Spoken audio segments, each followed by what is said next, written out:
My name is Emily. I have twin daughters and a husband named Joshua. I became a stay-at-home mom after getting married, dedicating myself to raising our kids. Joshua hardly participated in parenting. And there was a reason for that. I wanted a boy, not a girl. And why twins? That's just my bad luck. Don't talk like that. Our daughters are adorable, right? I'm a CEO, you know? I wanted to pass my company on, but that's impossible with girls. Joshua co-founded and ran a company with a friend, supporting each other as business partners.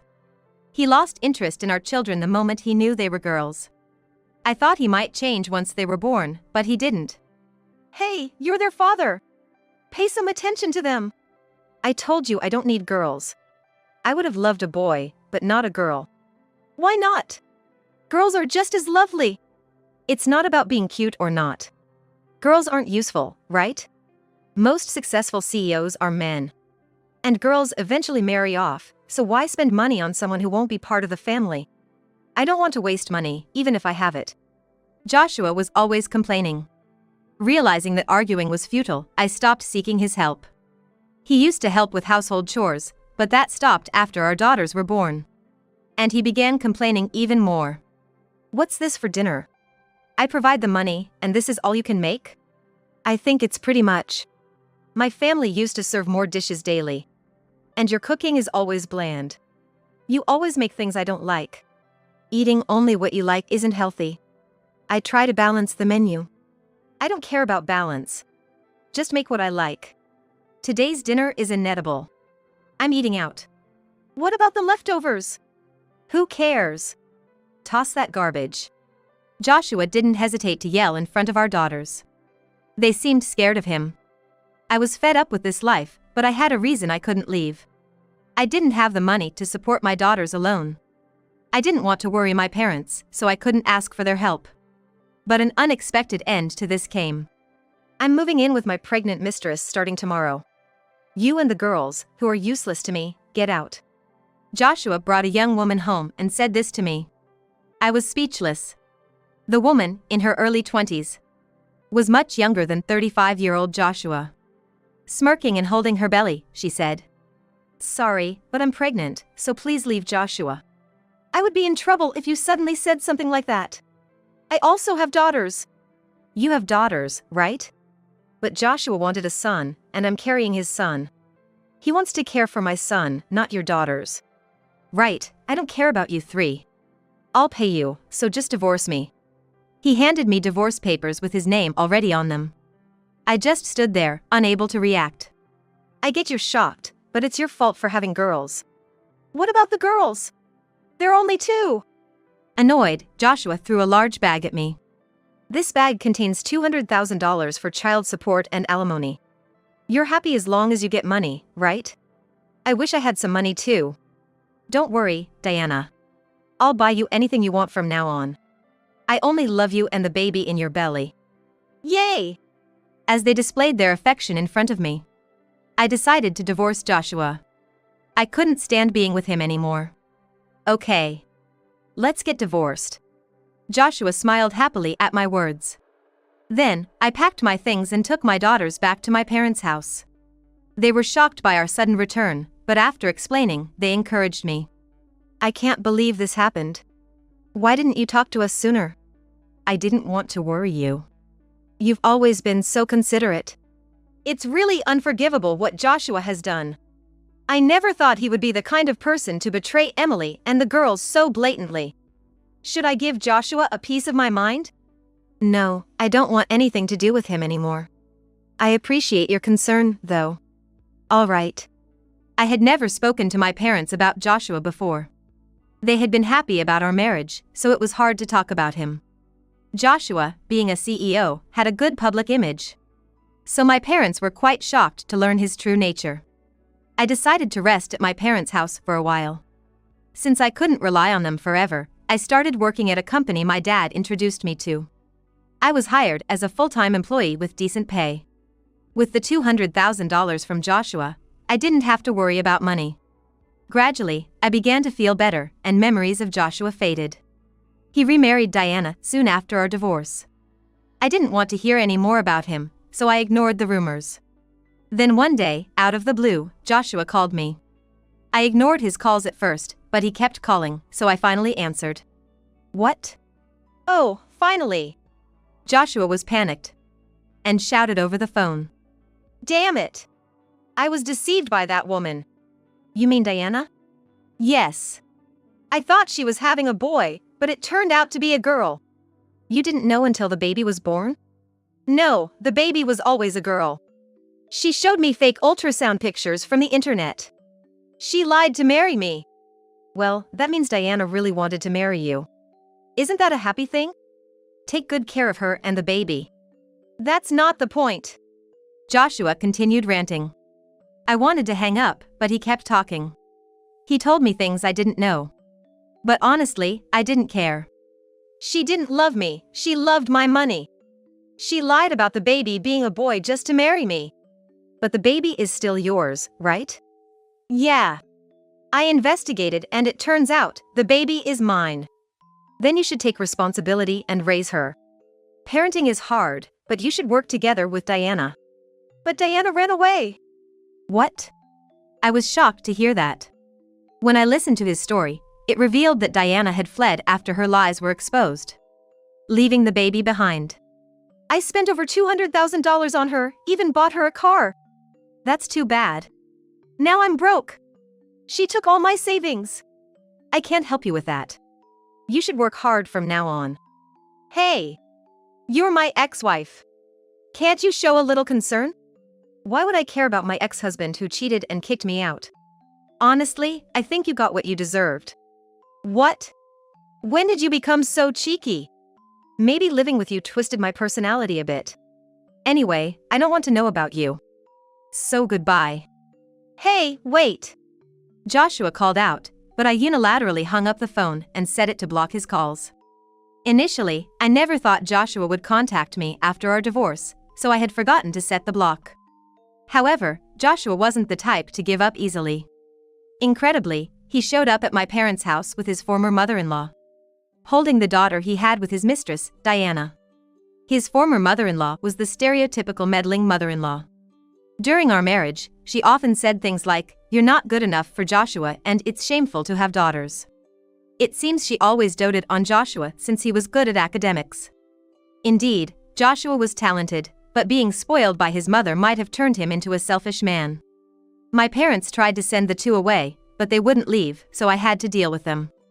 As soon as they saw me, they started shouting. You!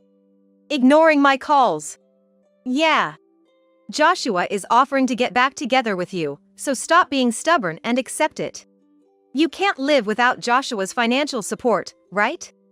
I have no intention of getting back together. Could you please leave? You're causing trouble, I said firmly, glaring at them. I had never stood up to them during my marriage, so they seemed a bit surprised. What? That's no way to talk to your mother-in-law. We came all this way to give you a chance to make things right. Nobody asked for this.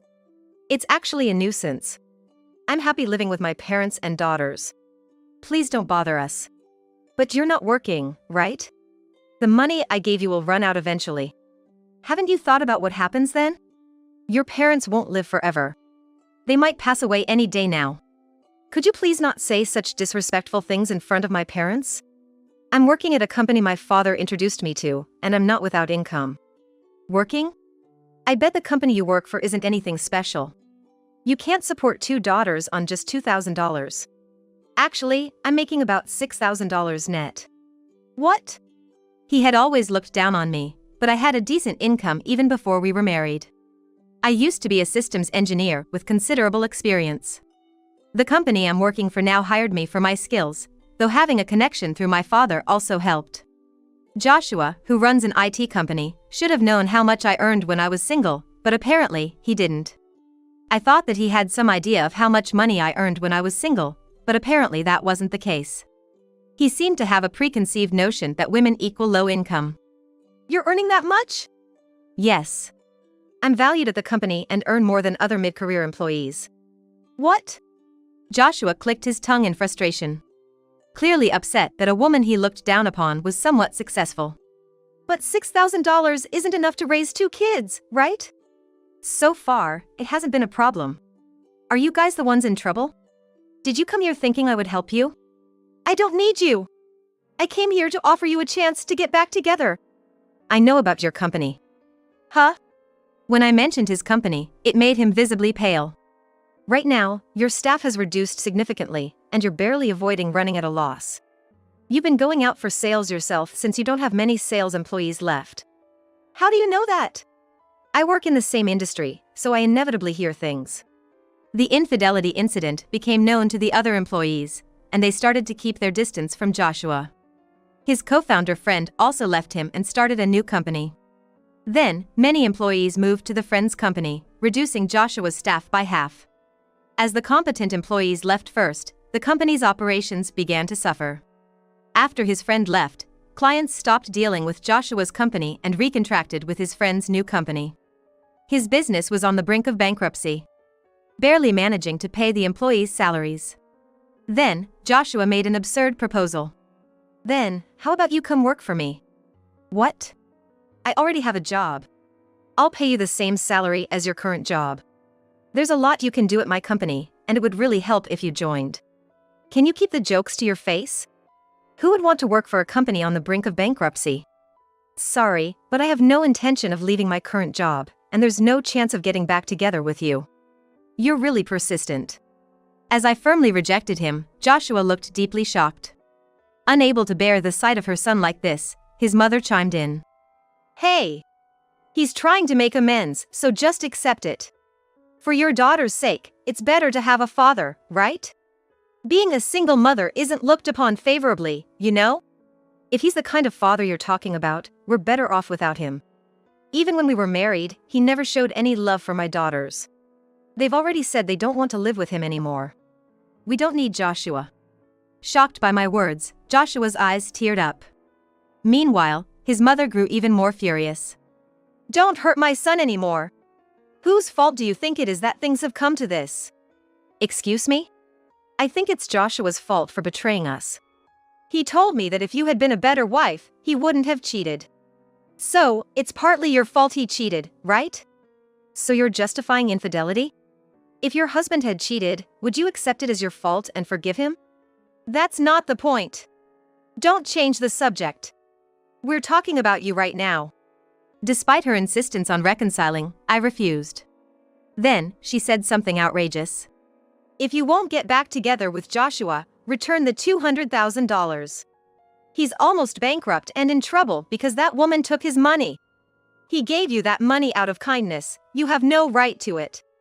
That money is being used for my daughter's education. Joshua gave it to me as alimony and child support. Considering it's for their support until they're 20, I'd say it's actually not enough. You're trying to take more money from him? Are you a monster? I won't do that. It doesn't seem like he would pay even if I asked. Then get back together with my son. You're the one who should be raising your daughter. Talking to her was just going in circles and a waste of time. I was so frustrated with her unreasonable behavior that I could only sigh. My parents were getting irritated with them for not leaving. Can you please leave now? We have nothing to discuss with you. Stop meddling in our daughter's life. We don't want our daughters and granddaughters living with such unreasonable people. Please leave. How dare you call your daughter's parents unreasonable? Like a parent, like a child, I see. That's our line. Who shouts loudly in someone else's house, especially on a Sunday morning?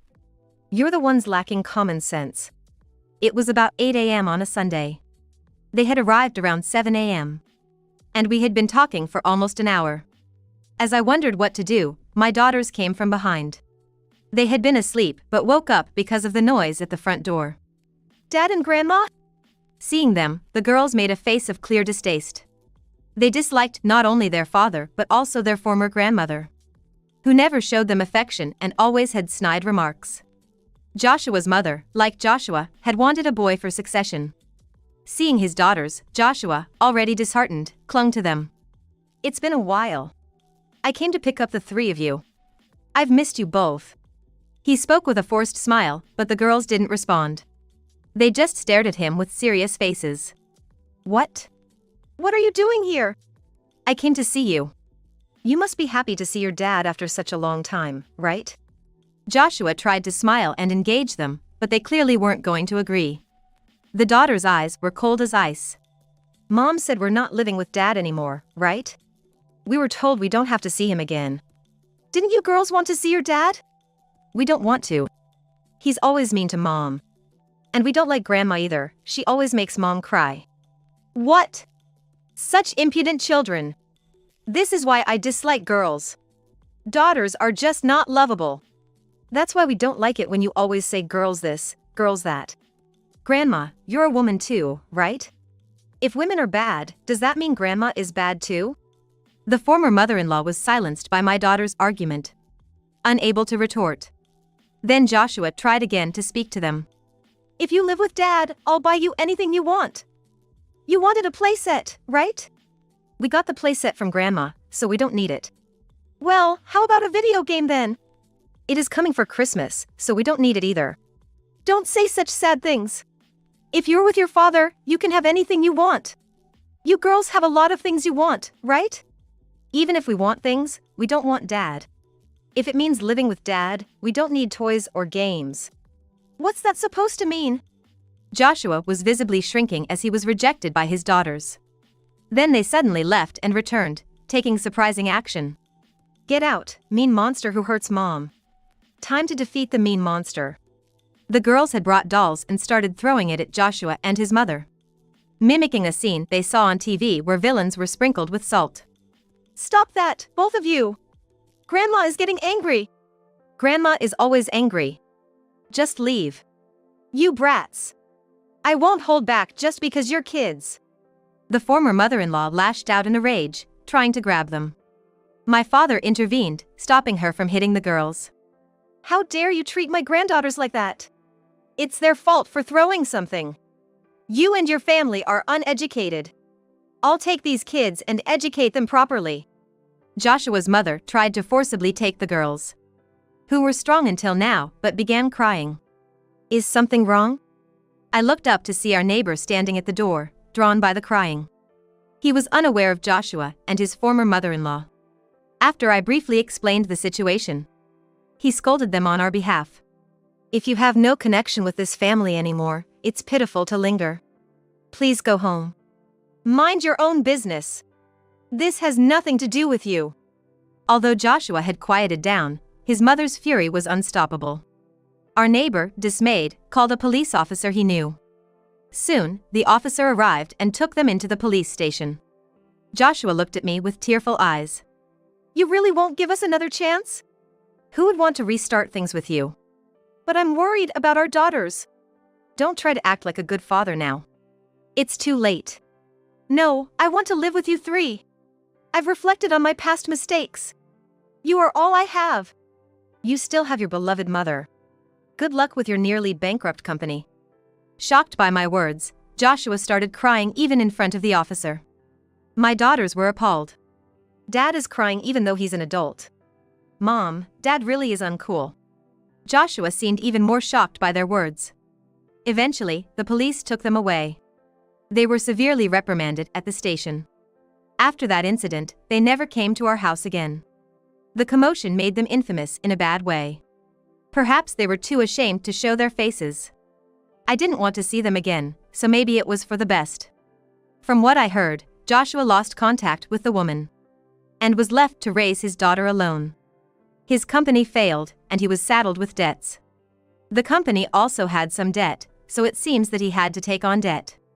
The woman had also made debts in his name, adding to his troubles. My former mother-in-law, having sided with Joshua, was abandoned by her husband. She was divorced and kicked out of the house.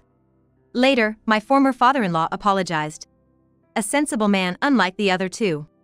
He had scolded Joshua when we decided to divorce. Now, Joshua and his mother live together, barely getting by with her looking after the child and him working part-time. Given her age, it's unlikely she can continue much longer. As for me, I'm living peacefully with my parents and daughters. Watching my girls grow up is my greatest joy. Work is going smoothly, and I'm engaged with a sense of fulfillment. I want to keep moving forward, always remembering to be grateful to those who support me.